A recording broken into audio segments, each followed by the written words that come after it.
wonderful night to come and learn about aquaculture. It's a pretty hot topic right now, nationally and in the state of Maine, so it's a great opportunity for us to chat about it and learn about it and think about what it might mean for the Long Island community.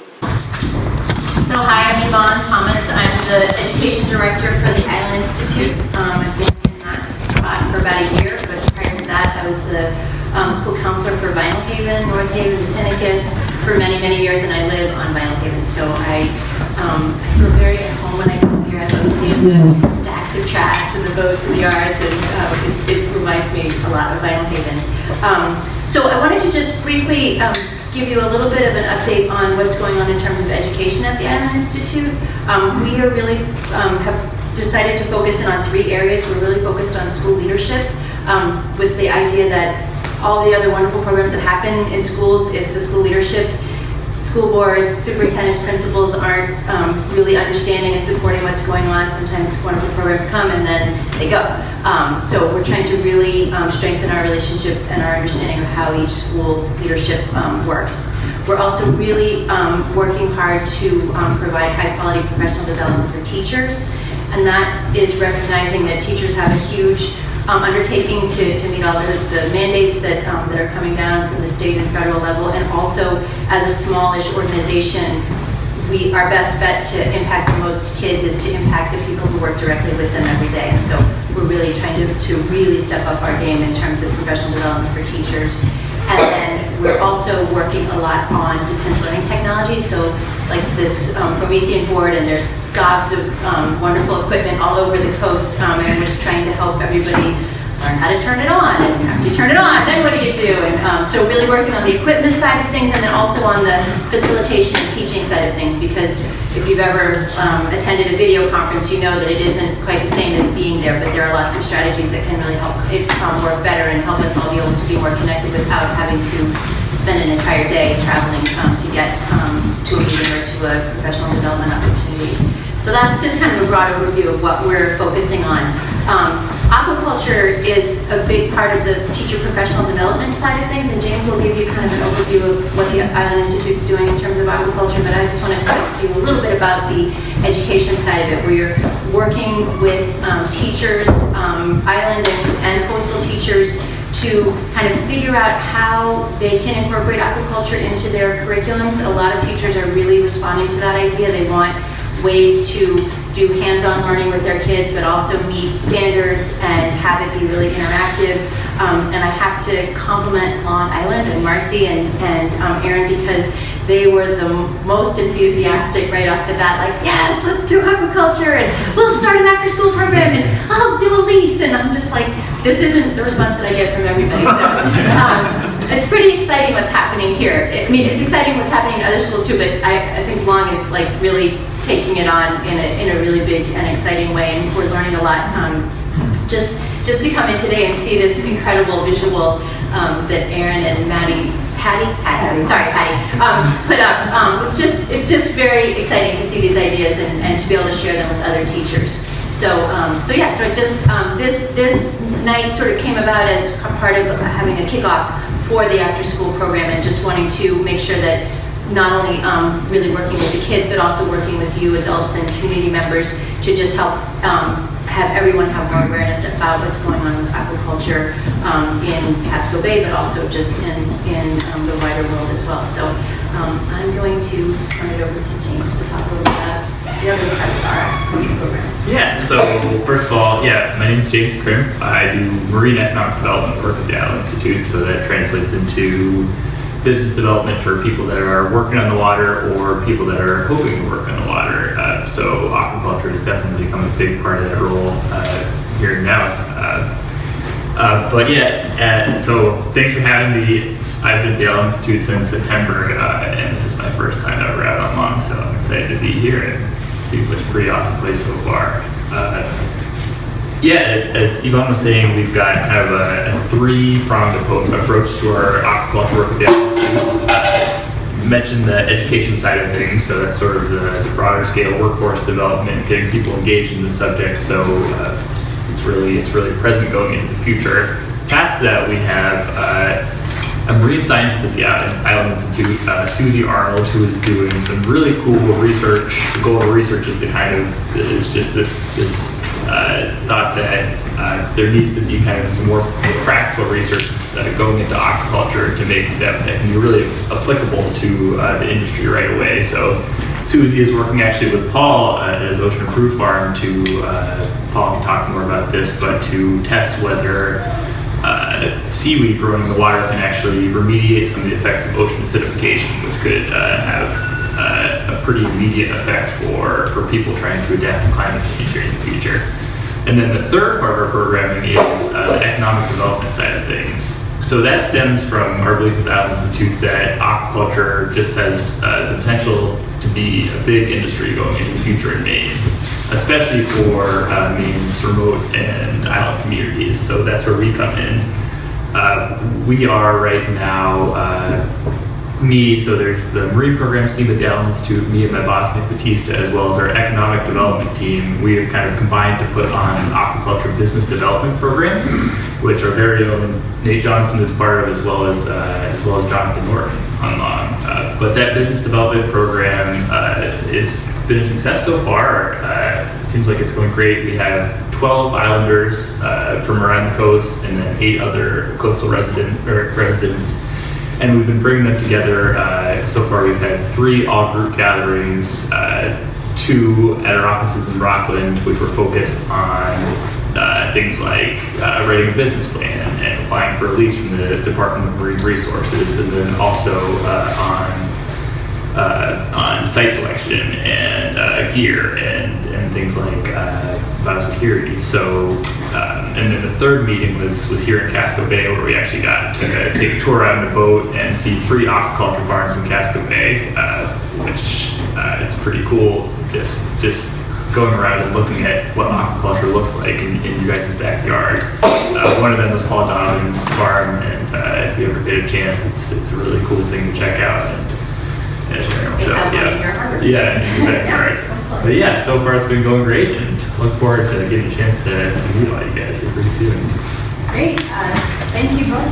Just one more thing, there's some information, 1-pagers and 2-pagers about the different aspects of our aquaculture program. Please feel free to pick them up at the end. So next up is Curtis Boland. He's the director of the Casco Bay Estuary Partnership at the Muskie School at USM. He's going to talk about how the Estuary Partnership fits into all of this and their focus on aquaculture. I'm sitting here trying to figure out how to explain how we fit in all of this. Couple of things. The first is we've just been going through a 2-year strategic planning process trying to figure out what should we as the partnership be focusing on in Casco Bay. One of the things I realized early on is that I don't know any of you.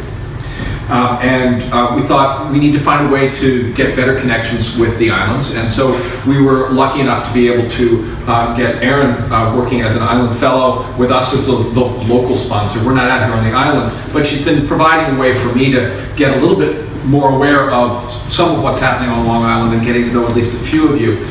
What we've learned is that we need somebody like that all the time. We haven't figured out how we're going to make that happen. We can't afford it. But the relationship with Island Institute has been really great for us, just in terms of getting some sense of what's happening out on the islands and getting connected a little bit more with it. We're on the mainland, and it's not very far, but oh my God, it's a long way away. And so I'm thrilled to be out here today. Mostly I have to listen. So, if you have any ideas for me, catch me and let me know.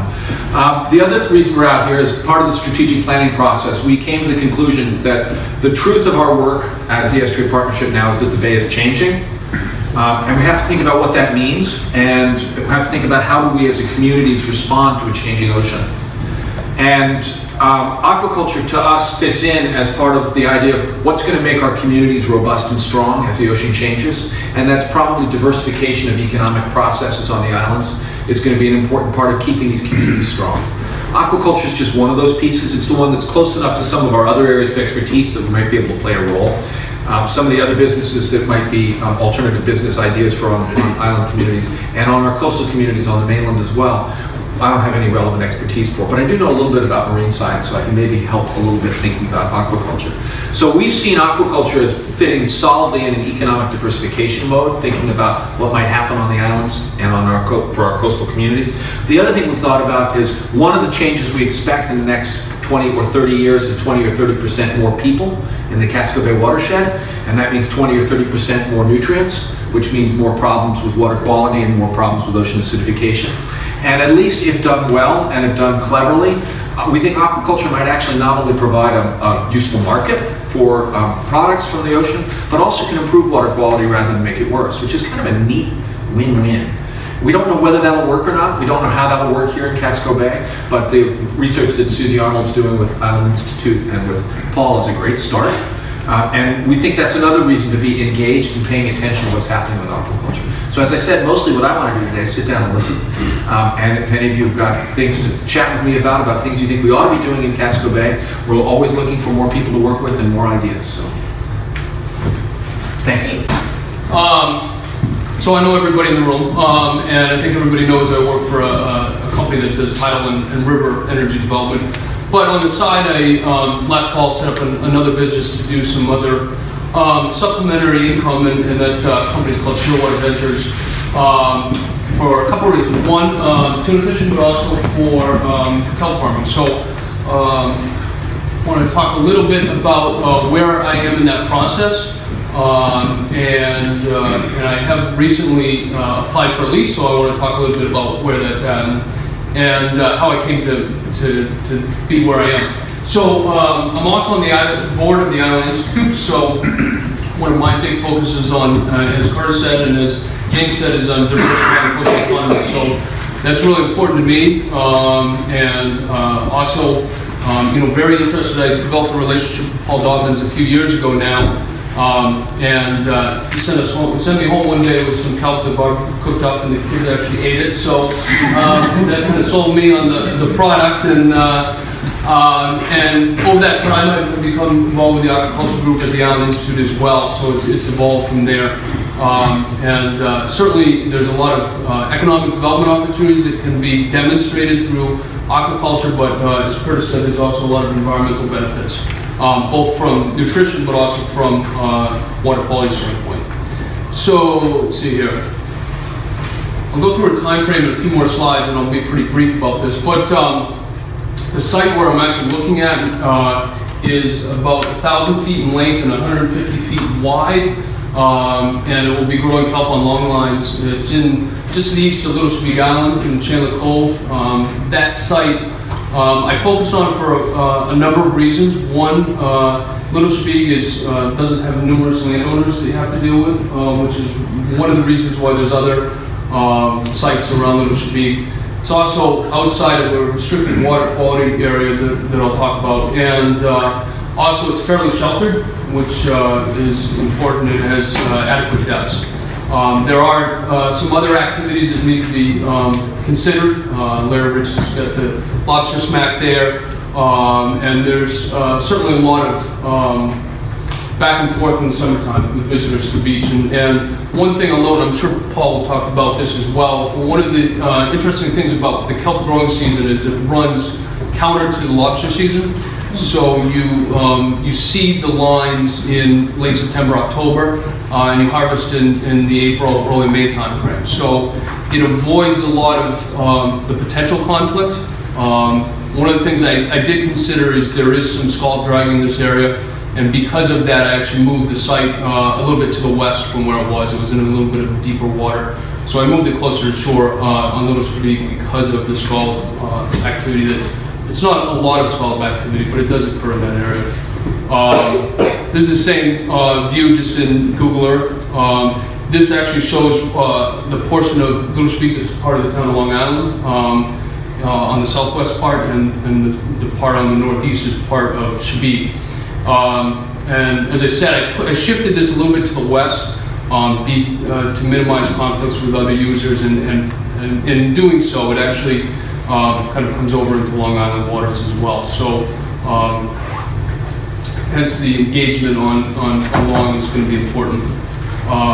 Paul may talk about this, but this is kind of the cross-sectional view of what these long lines look like, and it's very similar to what Aaron has done and Hattie have done here.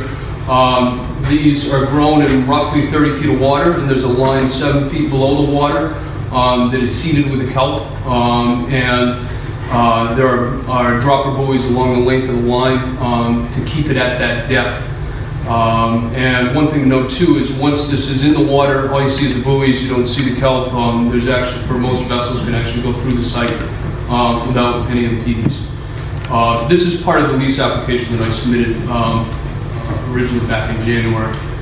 So where I am in that lease status process, working with folks at the Allen Institute with the Aquaculture cohort, I decided, because of, it can take quite some time to actually go through the lease process, I applied on January 25th for an experimental lease, which is a lease that can be up to 3 years in duration and up to 4 acres in size. The size of my proposed area is about 3.8 acres. There was some correspondence in early February from the Army Corps asking for additional gear details that I provided, and shortly after that, DMR asked for some additional details as well. Fairly minor stuff. Last week, they deemed the application complete. They do the completeness review, and that sets into motion a 30-day public comment period that starts this Thursday. Part of that is going out and marking the site, so I'll be doing that this week on the 4 corners. And then moving forward, if there's up to 5 folks that ask for a public hearing, then DMR will have a public hearing on the lease area. So we'll see what happens with that. And then lastly, real quickly, I wanted to talk a little bit about this because I think it's really important to a number of different subjects. This is DMR's water classification for Casco Bay, which is called pollution area number 13. So Long Island is actually completely encompassed by a prohibited shellfish restriction area. And so that is another reason why you see these farms around Little Shabik, because Little Shabik is actually not within that zone. And there's numerous implications for this water classification. One, other types of shellfish activities like mussels or oysters could be prohibited with that, would be prohibited within that area. We've had the discussions with DMR, and they don't know exactly about kelp. They don't have enough information for that. It's kind of what I'm hearing. That so there's that piece of it, but also there's and Paul can talk about, there's a marketing burden of actually growing things within a classified water area. So it's certainly advantageous to have it outside the prohibited area. My understanding, Chris probably has a better... Just because that's prohibited doesn't mean the water's not. Exactly, that's good, what it's, right? yeah. Talk a little bit about that. So, yeah. That's more a function of DMR budget than... And regulations. So yeah. My understanding, and Curtis probably has a very good feeling on this, that this is primarily due to overboard discharges on the islands, but mostly from the outflow from the eastern plant in Portland. And it's based on hydraulic modeling, circulation modeling for the area kind of inside the bay. My understanding and my own gut tells me that certainly on the outside of Long Island, the only reason those lines are there are for regulation purposes. So they can draw straight lines from the Brothers and Falmouth to Crow Island on the eastern side of the island, and then out to Green Island and to the Beacon offshore. So we've had a number of conversations. I know Jonathan Norton is concerned about this as well, because he would like to look at things around Long Island in more detail. The feedback that we've got from DMR is that they're willing to work with us to set up a monitoring station. You need to have 24 straight samples, so clean samples. But there's a discussion that needs to take place where, strategically, where you set those monitoring stations so you can reset these lines. And it certainly will be a process. So it's not going to happen overnight, but I think not only for kelp aquaculture, but for other types of aquaculture and local economic development opportunities, this is something the town and other stakeholders should certainly take a look at in much greater detail, because my impression is it's not based in science, certainly on the outside of the town. Yeah, and maybe if we could table this and talk about it during the Q&A session and move on to Paul for right now, if that sounds good. That's all. That's it? Okay. So I'm going to talk about the emergence of kelp farming in the U.S., but I want to take a step back and just talk about agriculture. When I was younger, my dad brought me to the seafood show down in Boston when I was really young. And all of the booths, the big fancy booths, either came out of New Bedford or they came out of Boston. And when you go to the seafood show today, the majority of the booths there are out of Asia or out of Europe or South America. And the seafood show in Boston used to be the largest seafood show in the world. And now it's the third largest seafood show in the world. Because Brussels was for a while the largest, and now it's in China. And when you think of, when we think of seafood and where it comes from, we know where it comes from, right? We just look around us. That's where seafood comes from. Really where it comes from is outside of the U.S. 90% of the seafood, over 90% now, it's consumed by American consumers, is imported. Depending on the year and how oil is doing and a few others, seafood imports account for between, they're either the 8th largest driver of our national trade deficit to the 14th largest driver of our national trade deficit. Seafood imports is a massive part of our economy. And of that 90% of seafood that we consume here in the U.S., 54% of that is farmed, and that graph is going up, and it's just getting steeper and steeper and steeper. The world is going to farmed seafood. In Maine, Maine leads the country in marine aquaculture. We are by and far the largest state in marine aquaculture. All of the acreage for marine aquaculture on the coast of Maine can fit inside the runways of the Portland Jetport. So it's very tiny, but we are the leader in the U.S. The U.S. is far, far, far, far, far behind most other ocean, countries that have a coastline in aquaculture. And there are a number of reasons for it, but that's past history. What's interesting is what's developing now on our coast, and the people that are supporting it. 6-7 years ago, if you talked to the U.S. Secretary of Commerce about aquaculture, they would have said, oh yeah, economic development. Now when you talk to the U.S. Secretary of Commerce about aquaculture, they say economic development and food security. Because we import so much of it, they realize, wait a minute, this is a food security issue. Of that 90% of the seafood that we eat that comes in from overseas, only 2% is inspected. None of the seaweed is inspected. And seaweed's an accumulator of heavy metals, pesticides, and fungicides. So we live in interesting times. The young kids in this room, when I think of how my relates made their living on the water, those opportunities may be very, very different for the younger kids in here. And so aquaculture, I think, we have a significant role to play in the Gulf of Maine. The Gulf of Maine is unique in its ability to support aquaculture. It's one of the top areas in the world. And we've had visitors come in to these waters right here. And the number one question they have is, why aren't you guys doing more aquaculture? And whether it's from Ireland or France or England or China or Japan or South America or South Africa, they all ask the same thing because they see the quality of our waters. To give you an example of the quality of the waters, I was on an island off the coast of Northern Ireland, and when they grow mussels there, it takes 3 years to go from spat to market. In the waters right out here, it takes 18 months. Because we have so much nutrient in our water. And so I think we're kind of on the verge of an interesting opportunity for us. And it's something that can be done in conjunction with all of our other traditional ways of making a living on the water. So we're going to quickly go through these. This is the emergence of kelp farming in the U.S. You may recognize this body of land there.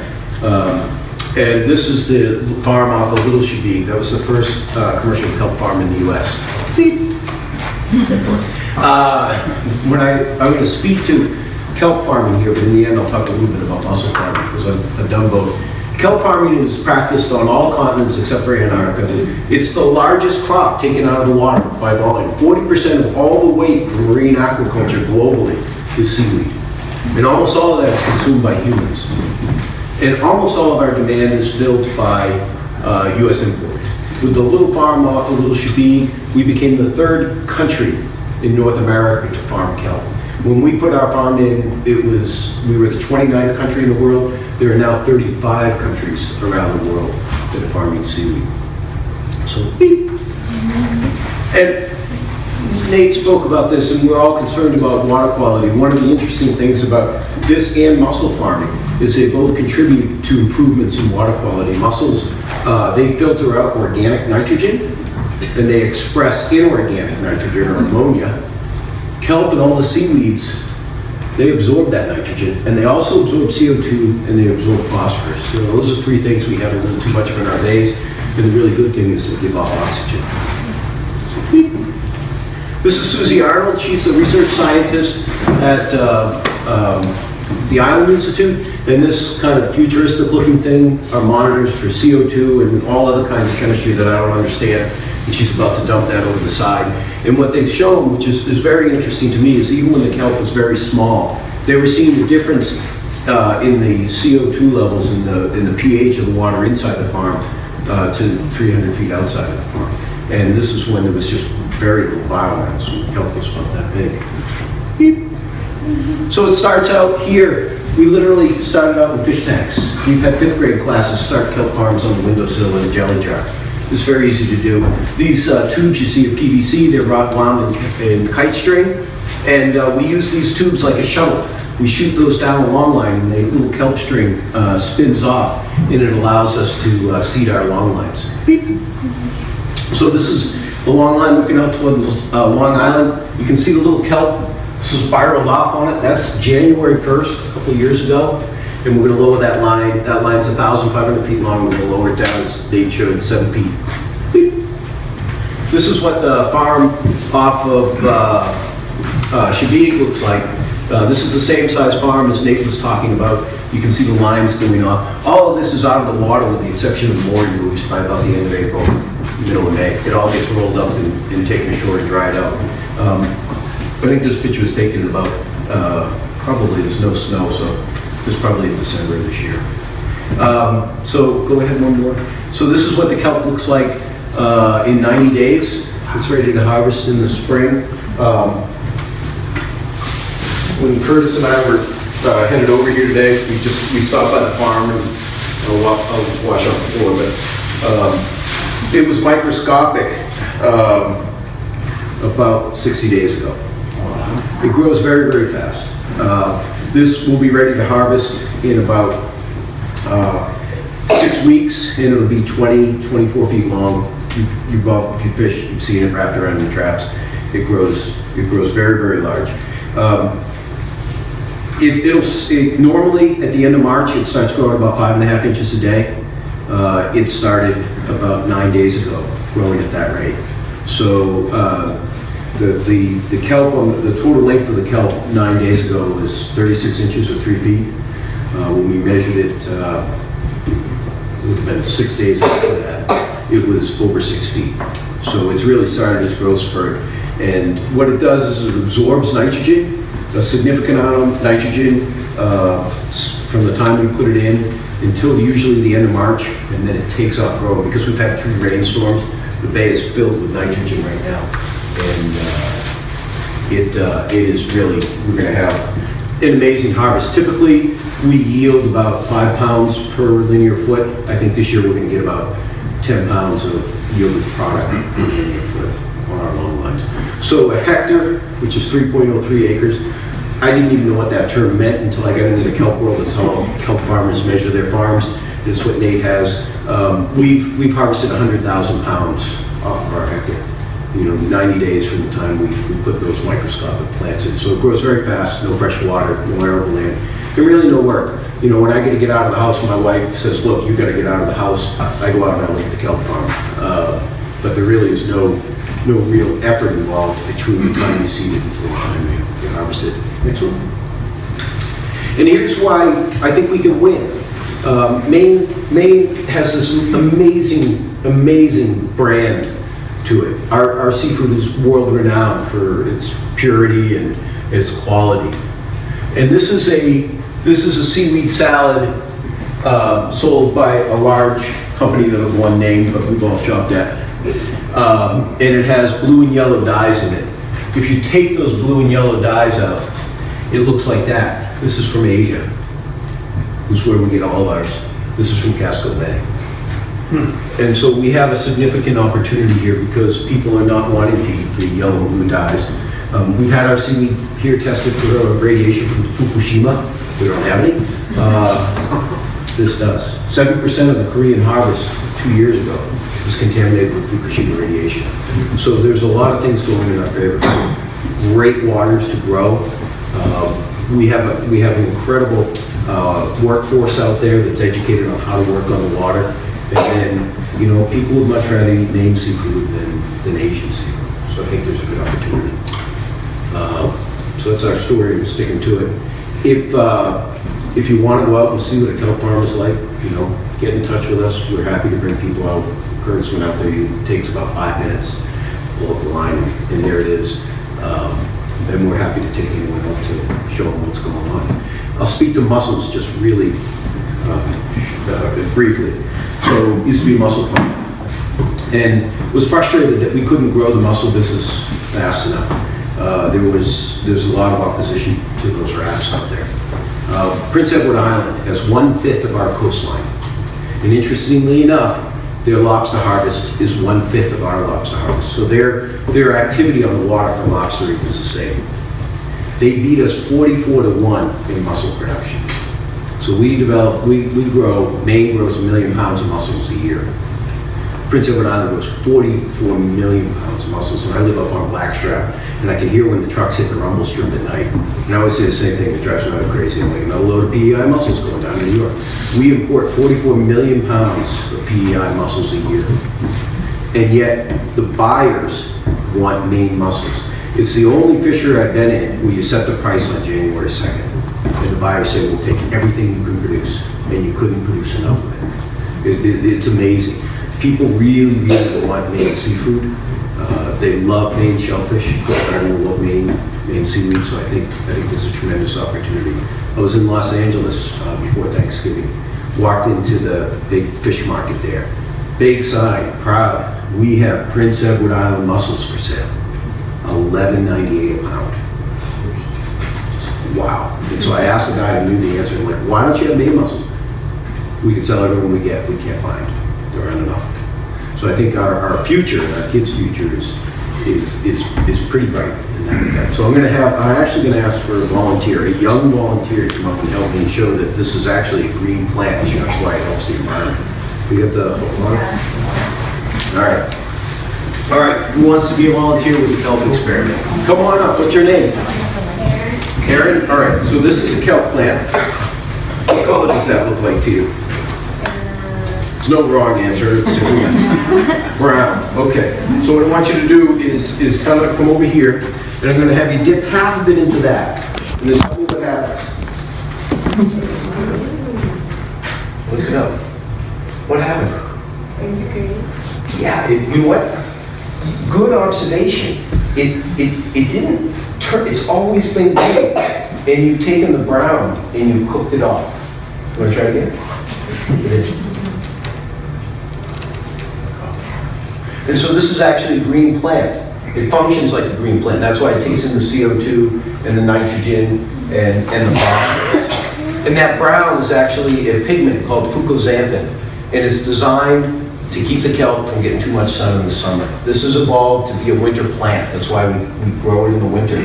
So it doesn't have to compete with the phytoplankton for the nitrogen out in the bay in the summer. And so it's developed this brown suntan lotion to keep it from getting blown out. You'll know, if you see the kelp does not look healthy in August. It really suffers in the summer. It's really a winter plant, and that's how it keeps doing it. Interestingly enough, the bad blue dye that everyone's worried about, scientists are thinking the solution to blue dye may be this pigment that's in this kelp here.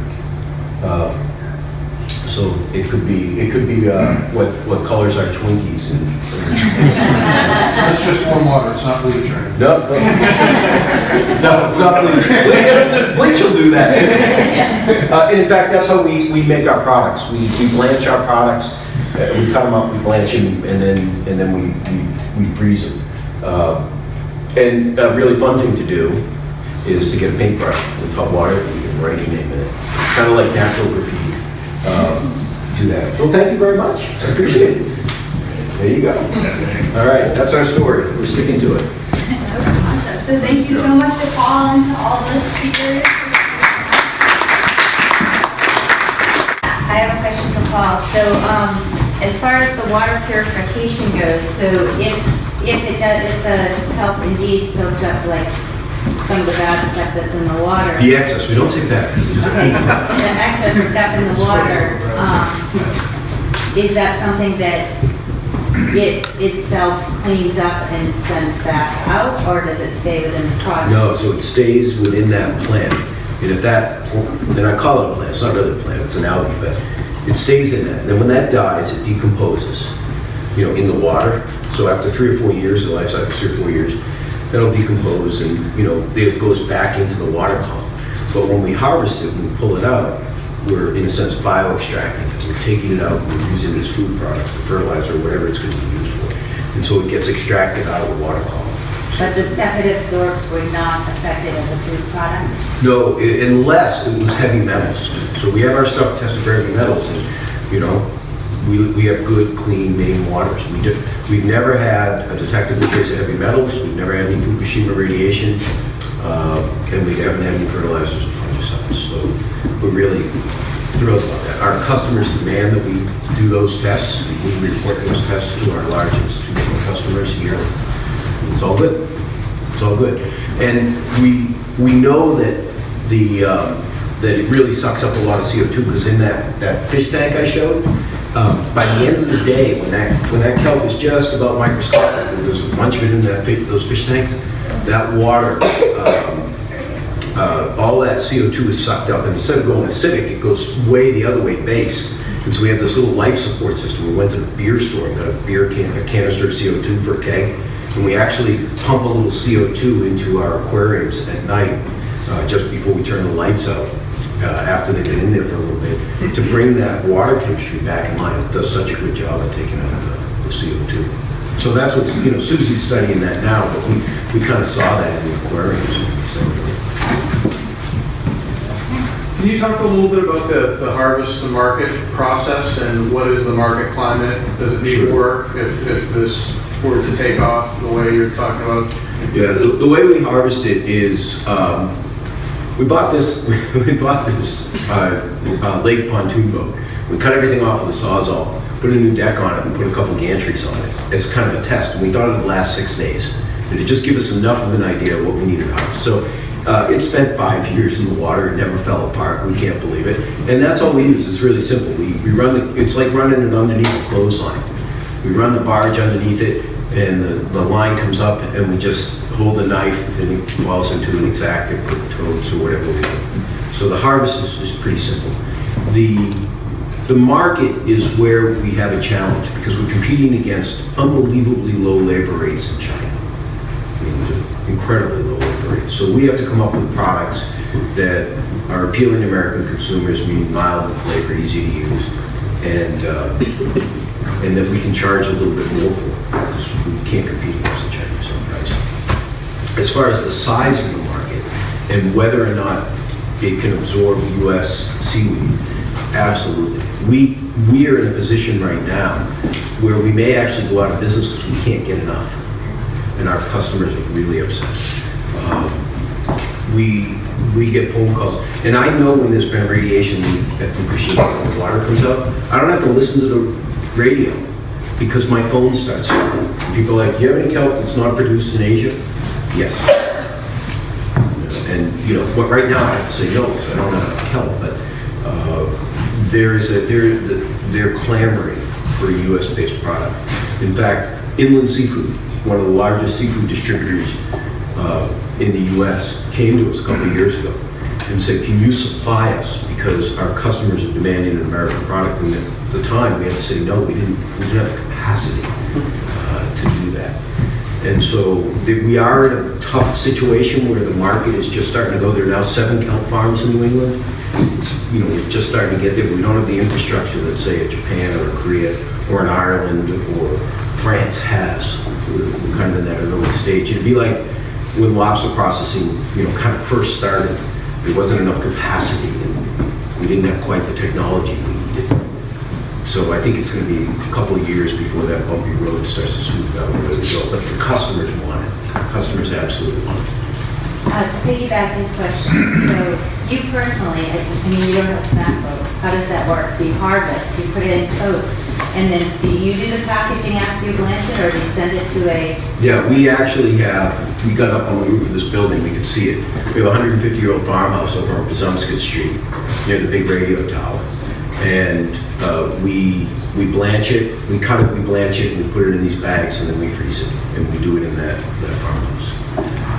There are other farmers out there that are farming kelp, that they dry it on their clotheslines. So, you know, they've figured out, you know, they've got their wives to say, okay, and they run clotheslines all around the house, and they dry it, and they sell it like that. And there's a very, very large market for that also. And you can get a little better price, because it's American, it's not imported. What's the downside of kelp farming? You go broke slowly. No, not on your end, on the farming end. To either the environment or the area. I mean, can kelp spread beyond the farm and start fouling things? Can it be all of a sudden find it on all our moorings? Can it be... You know, it was interesting. I was looking at the little rock that's off of, because we're having a draining tide today, that's exposed between our Shabik farm and then coming around the corner here in Shabik. And I was looking closely because we were right at the, kind of near the low tide. And typically, if there's a kelp bed in it, you can see a little bit of stipes and stuff flutter along the surface. And I hadn't seen that. And we've had, you know, a kelp farm there for 6 years around the corner, and this other one 4 years now. There's probably a little more kelp around, but I don't see it going crazy. If anything, it'd be better for the environment. And we typically see, we put our farms in what are mud holes. There's nothing.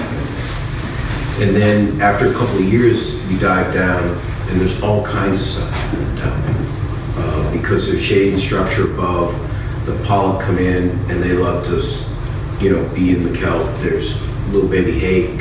Everything's living in there. It's like a nursery. And so we see stuff on the bottom. My kids have recreational permits, and they'll stick their traps around where our moorings are, because the lobsters have gone and burrowed next to the mooring blocks. You know, there's a guy who said, we said, you know, we think this is pretty sustainable. He said, no, it's restorative.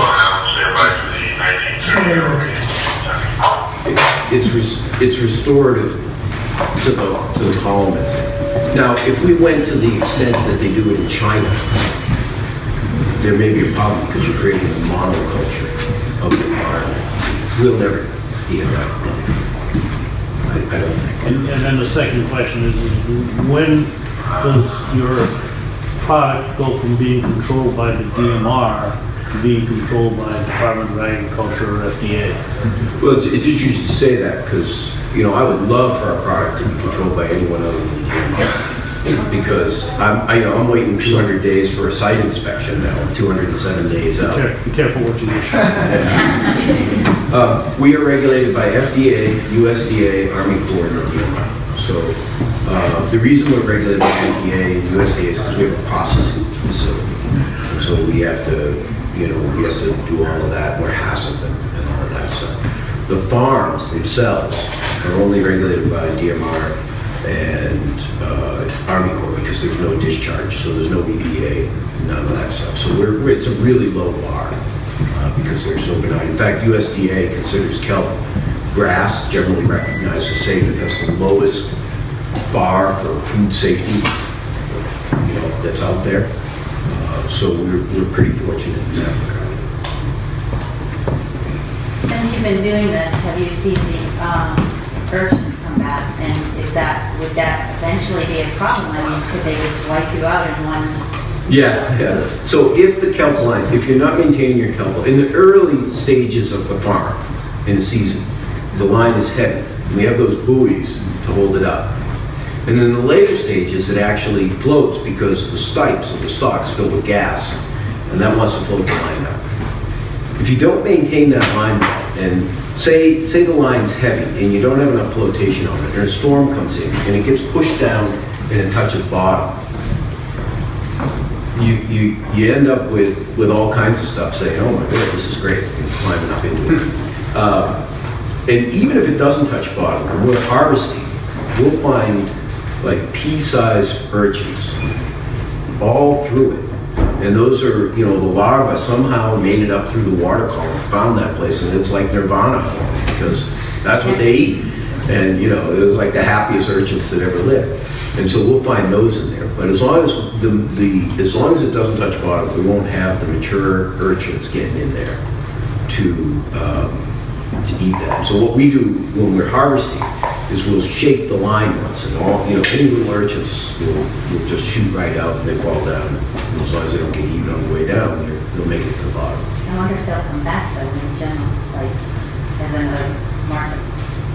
Yeah, Just I don't know. because- When I used to scallop dive, there were billions everywhere. If someone told me that someone would have gone and picked up all billion of those urchins that I swam over, I never would have believed it. So God knows what could happen out there. I mean, maybe it'll come back. It's very interesting. Is there any issue with bryozoans in the winter, or no? Well, we're struggling right now because last year, 51% of our production came from our farms. The rest of it came from wild harvest. And this year, 25%. We typically do our wild harvest from Thanksgiving until we start harvesting off our farms. I've been from Saco Bay to Eastport, and the bryozoans are everywhere this year. And when I was telling Nate, we typically bring in a wild harvest of 1,000, 1,500 pounds over the side of the skip. We're doing 29 pounds, 59 pounds, because we can't process it with the bryozoans. And so bryozoans, they're that stuff that looks like white sandpaper that grows on the kelp. They came over from the Mediterranean and the Baltic in the holds of ships a while back. We don't know exactly when, but they were first documented on Isles of Shoals in 1987.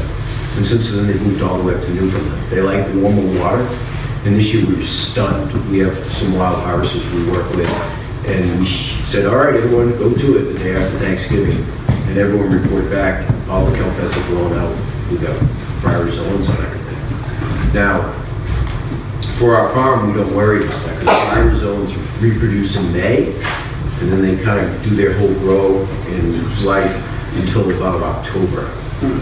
We start seeding at the end of October, and we're pulling out in May.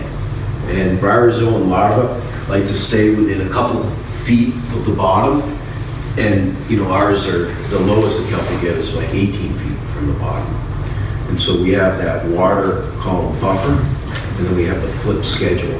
So we have seen bryozoans in our farm when a line's gone down and touched the bottom, and some larva has gotten on it. But as long as we maintain our lines, we don't have a problem. But we're having a wicked problem with it this year, particularly because the water's so warm. But once that's on there, you can't. There's nothing that eats it, and I tried eating it, and it's terrible. Right, thinking, well, if you can't beat them, join them. It's crunchy, right? It's like coral family. Oh God, it's brutal. It's like eating sandpaper. Yeah. And there's nothing that eats it. A sea slug eats it, but I don't think the sea slug lives here. And it's devastating. It's devastating to our business, and it's devastating to the wild beds. It really is stunning. So we had a plan to go to 100% farming in 5 years, and now our plan is for survival, we have to be 100% farming next year. We're worried about, typically at this time of year, I have 30 to 40,000 pounds of product in my freezer, and I have less than 100 right now. And my customers are screaming. And so we're trying to figure that out. That's like, I have nightmares with those little depressing. What's it sell for? I sell, once we process it, I sell it for $8 a pound to the wholesaler. We're going to try to lower that price a little bit down into the $6 a pound range with some automation. And they end up selling it to their customers for anywhere from $10 a pound to $12.95 a pound. And this is packaged in bulk for them to split up? Yep, packaged in bulk. Now, they can buy the Chinese kelp for about 43 cents a pound. How much? 43 cents a pound. I'll eat the brown. And so there's a big gap. Wow. And so that's why we want to come down on the price. But the folks that want our kelp, it's not an issue of price. They don't want to eat the Asian stuff. So Flatbread is a big customer of ours. They buy about 11,000 pounds a year, put it probably a sprinkle on each one of their salads. University of Illinois, Rice University, Maine, with their budget, kind of scratch your head. So we sell to big institutions is how we survive. We don't package it for individual. Because you see one of these kelp farms only produces 100,000 pounds, is that what you said? Yeah, a 3-acre kelp farm, if it's really cranking, it can do up to, in 2013-14 season, the Shabig farm, which is around the corner there, is generating 100,000 pounds. We planted less this year because we didn't know whether we were going to get some funding to expand our production. So we'll have a lot less than that. The way you regulate how much you're going to have is just how many feet of line you put in. So if you're getting, 10 pounds a foot and you put in, 10,000 pounds, then you're going to get 100,000 pounds of line. People always ask us how big the farm is. We don't really think that way. We think of how many feet of line we have out there, because that's really what grows